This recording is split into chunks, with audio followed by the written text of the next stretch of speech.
गंगा यमुना के बहने मलधारा साधु और संत करें और सबसे दुलारा आवा चली बलमा सवरिया जहाँ बह गंगा कल्याहरिया आवा चली बलमा सवरिया।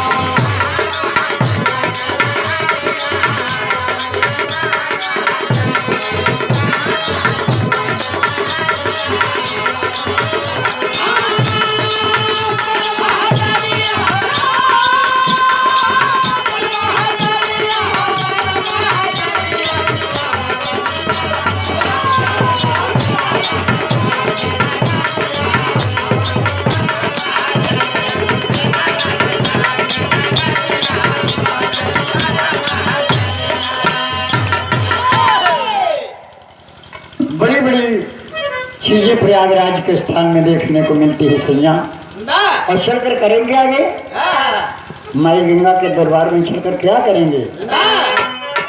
हर गंगा किनारवा पे, गंगा किनारवा पे अरे गुलरी बिछाई दे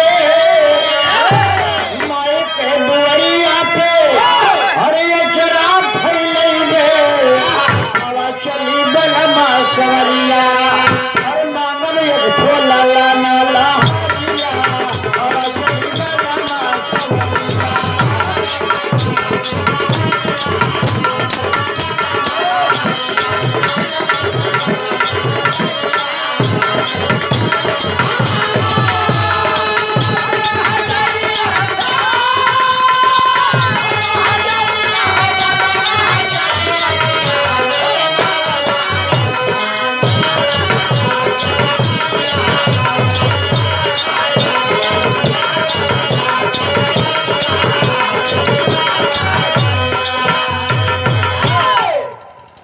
जहाँ भरद्वाज मुनि, जहाँ भरद्वाज मुनि अरे बैठे हैं जाली बजरंग बली जहाँ बैठे सम्मानी आवा चली बलमा सवरिया आवा चली बलमा सवरिया जहाँ चले मेरे फुहरिया आवा चली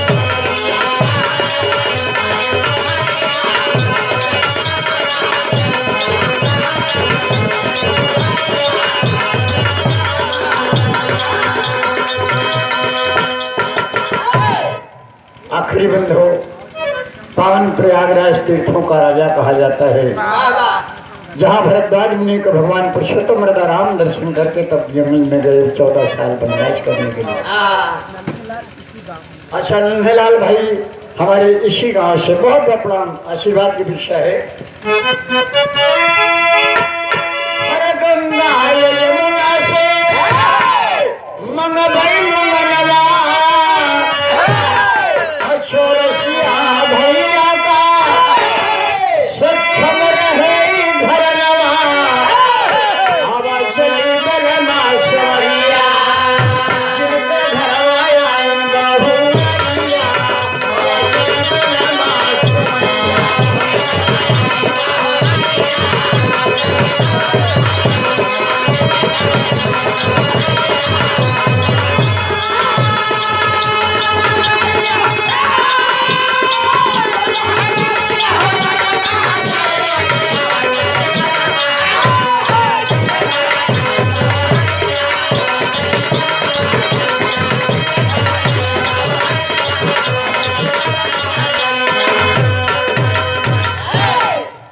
ये 100 रुपए का पुरस्कार हमारे दुल्हा राजा के पिताजी की तरफ से, इनका बड़ा प्यार दुलार रहा।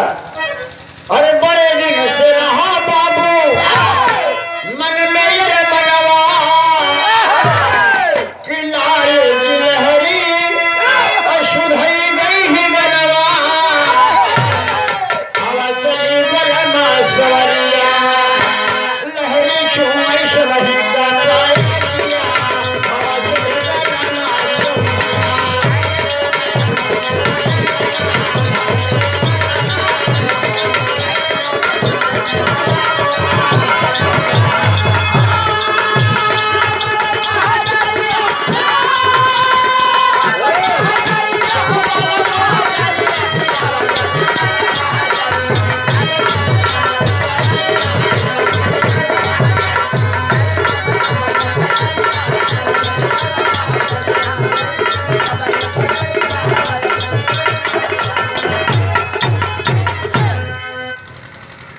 मोतीलाल चौरसिया। इतना बढ़िया नाम मोतीलाल चौरसिया भैया के